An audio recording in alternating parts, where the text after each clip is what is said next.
So joining me on the call today, Kath Rimmer, who's been with us as a client for, how long has it been now, Kath? Oh, it was during COVID when you started the initial GPS it's been 2-3 years. Yeah. Mm, Okay, mm, fantastic. mm. And your story, so today's really about what you've actually had a bit of a breakthrough with. And just to give everyone a heads up, Kath is actually in Toastmasters at the moment, and she's competing for a significant win within Toastmasters. And it's about how you put your story together and what your story is. So maybe do you want to give us a bit of background about how this has come about and what this is all about? Maybe tell everyone what you do first so we understand some context. Yeah, absolutely. So I was one of those people that said, I'm never going to be in business for myself. I had no aspirations to be self-employed. I was happy working. And as life happens, every now and then it comes along and throws a curveball.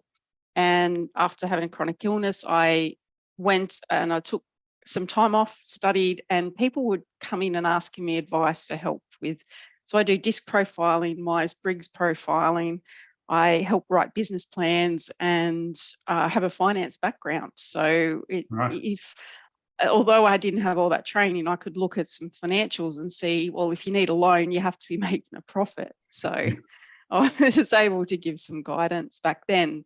And yeah, that led to retraining and becoming a trainer for Diploma of Leadership and Management advanced level and with registered training organisations. So I ended up teaching people about business and being paid for it and loving it and not having to go back to work. So Right. Okay, yeah. so that's the backstory. And so now, Mm. where are we at? So what's happening in terms of your business? So the business right now, it's Yin Yang Consultancy. So that's been a registered business name since 2014. Yep. And we help people with work-life balance. And when they're specifically business owners, because it's all great to want to earn $1 million, but if you're putting yourself in the grave to do it, you're not going to enjoy it, or if you get unwell. So it's about redefining what success is for them and finding strategies. And the accountability call is what we do that's very different, and we make sure that we have those check-ins and those long-term goals for the short-term plans. Yeah, awesome. So let's go through this scenario. So this whole Toastmasters thing, how did this all come about? This is the interesting story, because I finally found out when I was unwell that I had multiple sclerosis, and that ended up affecting many things, and one of them was the speaking. So at my worst, it took me 2.5 hours to walk 2.5 kilometres on a treadmill in air conditioning, and I'd have to stop and put call packs on. My mental capacity was affected, my retention, my memory, and I did a lot of work. It took years, and the one thing that I hadn't got to fix and work on was my articulation and my speaking and thinking quicker, getting my thoughts out. Right. So I joined Toastmasters to, because the old saying, if you don't use it, you lose it. So it was like therapy to get my speaking. So you joined Toastmasters as part of your therapy or part of your remedial work. Yeah. And so what's happened? Because when I spoke to you last, you thought it was pretty exciting. You said, look, they've called me into the competition. So it's not really remedial work anymore. It's now getting pretty serious. No, well, I was surprised last year because I got called into the table topics competition for the area. And I'm like, oh, okay. And I placed third. And I thought, I hadn't even been in a year. And apparently I did a very good job, considering they'd never had anyone zoom in from a car because it was short notice. So I got an innovation award for that. But this year I thought, I'm redoing my branding, I'm redoing and working with you guys, my copy, writing copy, all of that stuff, and the consistency, and your heart needs to be in it. And the more authentic we are, the more we connect with people. So when it came to writing my origin story, I thought, I'll test that at Toastmasters. It just happened to be competition night for the international speaking competition, and I won. I won for the Newcastle Club. And I was like, oh goodness, okay. And that meant that I then had to go on and compete at the area level and tell my story again. So it was the confidence. If I could tell it in person to 20 people face to face, it should be easy online. Yeah. So the origin story, this is talking about your journey through the illness and how you've had to navigate the challenges of that. Yes, yeah, and how I found a strategy. So one of the strategies, I've put it into an acronym, a stand, because I couldn't stand at the time. So the first one, the S stands for stop, just stop. Yeah. The T stands for take time, because we can make a cupboard, we can make a cake, heck, we can make a baby, but we can't make time. So you could take time. The A is about acceptance, like really the sooner you accept where you are and what, then you can work out what you can do. The N stands for next step. So I couldn't walk 2.5 kilometres in a short time frame, but I could certainly take that next step. And I did that every day. And the D stands for determination, but with discernment, learning to say no was a thing for me, because and I know, like it's super interesting. Sorry, I interrupted you, but as you sort of mentioned, you know, having MS is, it's a debilitating disease. But I think one of the things I've noticed with you is it sort of made you really focus on what you could do. Because I remember when you started, you said, David, I can only work a few hours a week because of this illness. So I have to be really deliberate about what I actually do and what I don't do. So if I fall off the planet for a few days, it's because of this. So let's make sure that we focus on the highest priority activities. That's the same formula for anyone in business, but it was more significant to you, right? Exactly. I didn't have a choice, because if I'd be wiped out for 3 days, my medication every 6 weeks would wipe me out for 3 days. So I really had to be careful. And look, I guess for anyone who's interested, we'll get the link to the last presentation that you did for Toastmasters, so they can actually see the full story rather than summary. So back to, you were talking about D was determination and discernment. So like a lot of women in particular, particularly if they're mums as women working, I went into Wonder Woman mode. It was that type A behaviour. I just had to do it. I had to get the kids to school, and that was great, but it just made it worse. So it's good to be determined, but have discernment. So that's the sort of double D side of it. Right. So when you talk about work-life balance, it's not just an esoteric topic, it's a survival mechanism for you. Correct. And there's a lot out there. It's one of those buzzwords almost. But for me, I've actually lived it, and I've had one relapse which is when I just started with you. So 2019 is when I would have started, because I lost vision in my left eye. And if that didn't come back, I would have been legally blind. I didn't know when I started with you if I would get my vision back. I do recall that was a sort of moment I'm thinking, oh, this is we're not talking about just decisions to have a business coach here. We're talking like life determining decisions, right? Yes. And I've got a picture, if you want, for the thumbnail of my customers I was working with at the time. Actually made me an eye patch with my yin yang logo symbol on it. That's funny. And it was great. So so that's and what happened so the area competition was last Saturday. And the guy that took out that prize actually was in the same class as Jack Black, the School of Rock actor, the singer. And he was amazing. But to place second behind him and beat the others at that level, and I haven't even been in Toastmasters 2 years or finished a pathway. Which is quite amazing considering that's the competition. But what resonates with me is, I know there's a book written by Chris Anderson who runs TED Talks, and he dissects the most popular TED Talks. And one of his comments is, it's not the best presenter that has the best TED presentation. It's all about how engaging the presenter is. So in other words, they take people on a journey.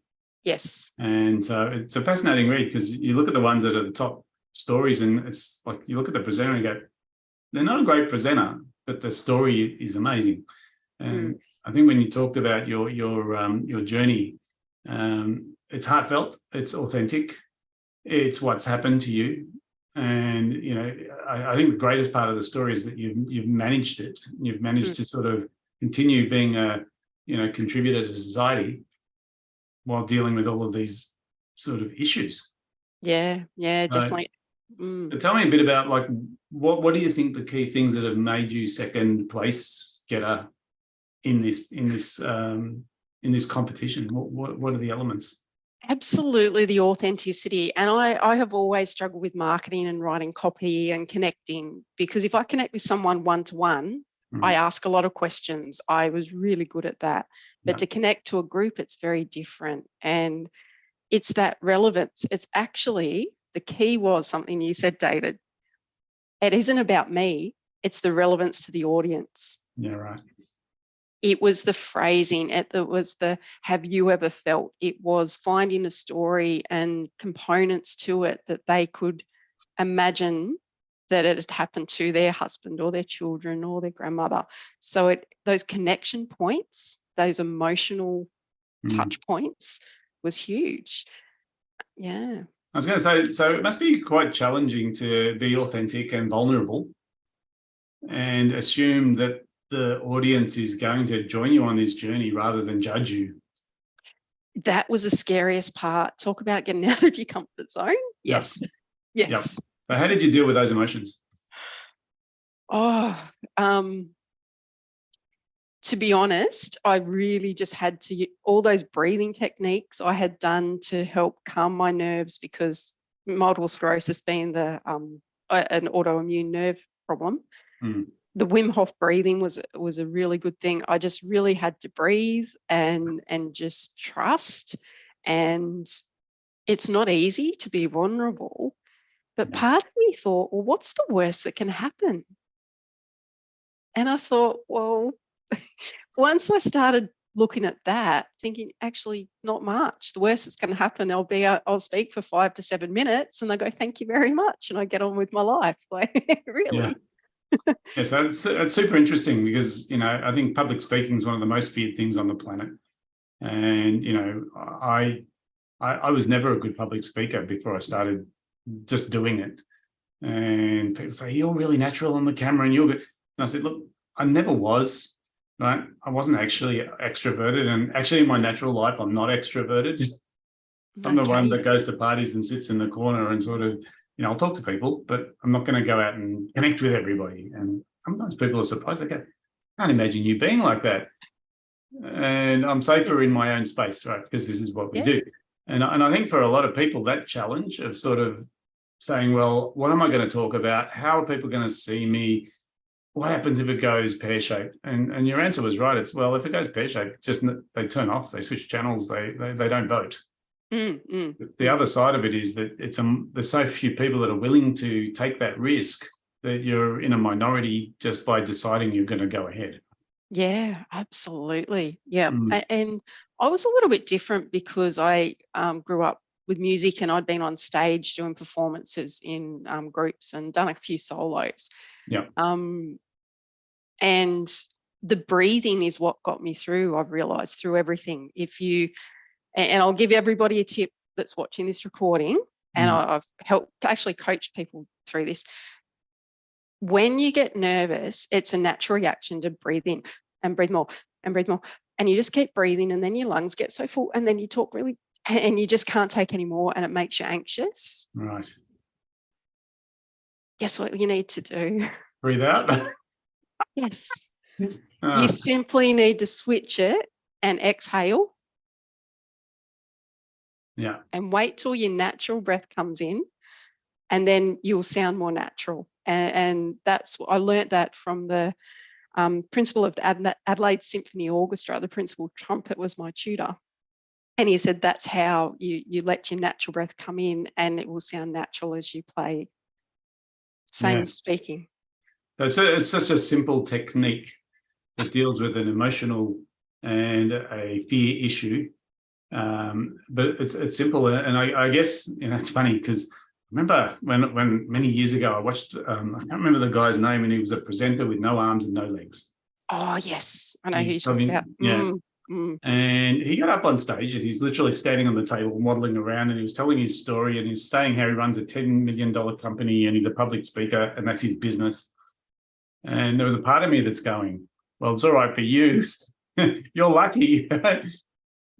Obviously, people want to hear you speak because you got a great story, and I'm kicking myself, going, can I even believe that I'm hearing myself talk on this? But it's, I suppose, I guess when we're normal and we don't have anything, that becomes one of our worst enemies.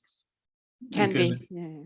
Because for him, it was easy. It's like, hey, I've got a great story. I'm a positive guy who's got no arms, no legs, and he can make jokes about it. He can't make jokes about him, but he can make jokes about himself. And it's quite sort of heartfelt to watch it all and go, oh my God, that's amazing. Oh, yeah, I suppose if I had no arms, no legs, I could do that. And you think, hang on a second, so I've got everything. And it's like that. And that's my excuse for not being successful. Sort of crazy thought process that we go through. So, I mean, you could say, well, Kath's lucky. She's got a story. And you go, hang on a second. It doesn't make any sense at all. So I worry about people who use excuses for not doing things. Right? It's very common, very, very common. And it's a cop-out, let's be honest. It's like, oh, I don't need to go there. But we've all got a story. But what we need to do, David, the trick I can tell you here is find the hero's journey. Everyone wants to, Joseph Campbell made that popular. Every movie you watch, every story you read, a good one has the hero's journey in it. So it's finding those key points of what you've overcome. And they want to follow someone that has had a trial and a test and come out the other side. And if they've been tested, they've continued. And they want to, and we crave stories from the campfire days. Yeah, we do. Part of almost us. Programmed into the human being, isn't it? Yeah. We used to communicate through stories before books existed. Yeah. And, so we do crave them. And I know what you're talking about with the hero's journey, because many a good marketer understands the anatomy of a hero's journey and saying, well, we have to take people through that. And even if we haven't had, because, we're talking significant issues in your life, and even if we haven't had them, there's probably some little issues which sound insignificant. We go, oh, we don't want to complain because there's really nothing wrong with me. And you go, well, that's a cop-out, because you've had a hero's journey. Everyone's had a hero's journey in their life, but they might not think it's worthy of sharing, because it might be so minuscule compared to some of the bigger issues people are facing. But the truth is, it's engaging to hear a story. And I think what you're touching on here is, you're in Toastmasters almost by necessity. And as a result of it, you've been tested, and you've sort of been tested in your authenticity, vulnerability, willingness to share a story. And as a result of it, you've now got positive feedback saying, gee, that's a great story. You're a great speaker. And you're going, what? I'm not here to become a great speaker. I'm here to overcome my issue of being able to articulate myself. And I think that was the other trick too, David, is I wasn't tied to the outcome. I was just there to tell my story. I wasn't there to win. I wasn't there to place. I just wanted to tell my story and tell it well. Yeah. So you were there just to fix a problem that you had. And as a result of that, you sort of looked at it and gone, well, that wasn't that challenging in a way. I'm not taking away from it, because still, like, the bravery of getting up and doing those sorts of things. And I know we talked about it when you first had the offer. And I'm a big fan. If you had an opportunity to get on stage, go, what do I talk about? Yourself, like your story. Don't try and make it what it isn't, because in the end, people will connect if it's genuine. So that's amazing. So tell me, what's been the ramifications or the results or the impact of doing this? Well, it's interesting, because one of my studies, again, that I did just to keep the brain going, was a life coach. Well, I by the time I got to level 2, they went, oh, by the way, you're a life coach. Oh, really? If you get insurance and a membership, you can be coaching people. So I've always found that when I was coaching the logic side of business, that there was some instances where it didn't matter how much strategy, how much accountability check-ins, they still had those blocks, and I'd send them off to some people to talk about it. But where now I actually have the ability to break the habits, the patterns, those roadblocks. I can actually, it's that matrix therapy. So it's that, so I can now actually say I'm a transformational coach, in the sense that I can do the business and I can clear those pesky little things that you've been carrying around for. Super interesting. So everything that's been laid out in front of you has been a consequence of you healing the MS. And it's actually turned from almost like a disability into a fast track for getting you clear on who you are and how you add value. Absolutely, absolutely. Almost a superpower that I wouldn't have discovered. Like, you watch those movies, Spider-Man gets bitten and it's kind of, yeah. Well, that's your hero's journey, right? So really what's happened is you've taken adversity and turned it into a superpower. And that's through choice, because a lot of people who sort of get knocked down by some level of adversity, generally that becomes their justification for not doing anything. And I guess there is a fork in the road, isn't there, where you say, well, this could sort of be my reason for not being successful, or it can be my reason for being successful, which sounds sort of weird when I say it.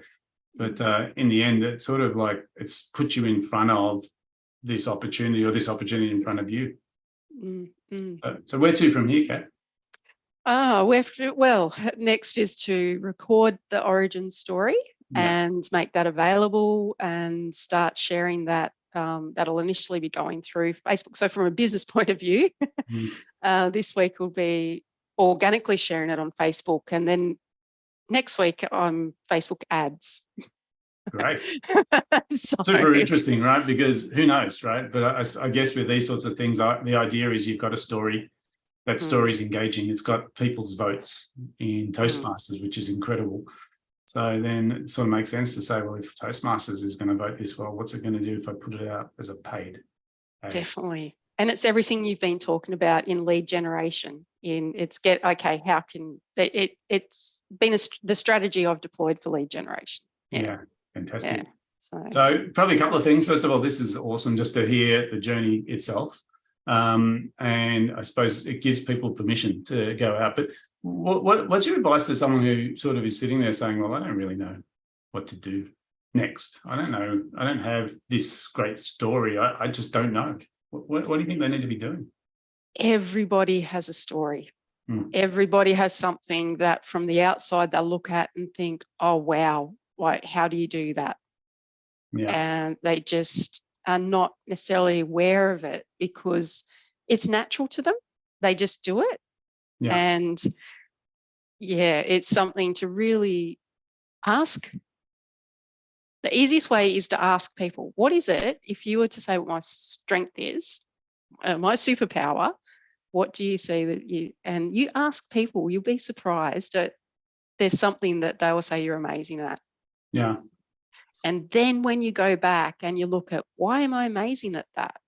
For example, for me, why did I take no when the neurologist said to me, there's no cure for MS, you'll be on tablets, 16 painkillers a day for the rest of your life and medication, you'll never stand for long periods. Why did that part of me say no? Because my brother with a disability didn't crawl until he was 3 and I helped with his OT. And I knew that if you could just work on it, it could happen. Yeah.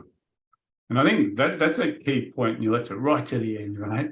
Which is really, it doesn't matter what, like the universe will deal you a hand of cards in life, right? And they're the cards you dealt. And so the real question is not what is your hand of cards, it's how you can play it. Yes. And I think most people look at it and they try to compare themselves to other people and they go, oh, he's lucky because he got that, and or he's, in reality, it doesn't matter, right? What matters is what hand of cards were you dealt and how are you going to play your hand? Absolutely. Yeah, it's fantastic, Kath. So look, I'm super excited for you. I think it's an awesome breakthrough in who you are as a person, but also where your journey is taking you. And I'm so glad that you could share it with everybody. So really appreciate your time today and your insight. And we'll make sure that when that story is posted, that we can just put the link into the story as well. Yeah, thank you so much. And I'm so grateful for your help. You've been part of my journey, you and the Outcome Business Group. So thank you so much. And that's the other thing, asking for help, get some support. Well, I think, I really appreciate that because, for us, our business is all about helping people grow. And it sort of helps us when we see it. And it sounds, people say, oh, yeah, but you're in it for the money. I go, well, money is just a trade of value, right? For me, it's not, you're not going to keep paying money if we can't add value. So our job is always to say, how can we give you more than what you paid for? So I appreciate the feedback. That's awesome. Kath, thanks so much again. Thanks again. Cheers. Cheers. Bye.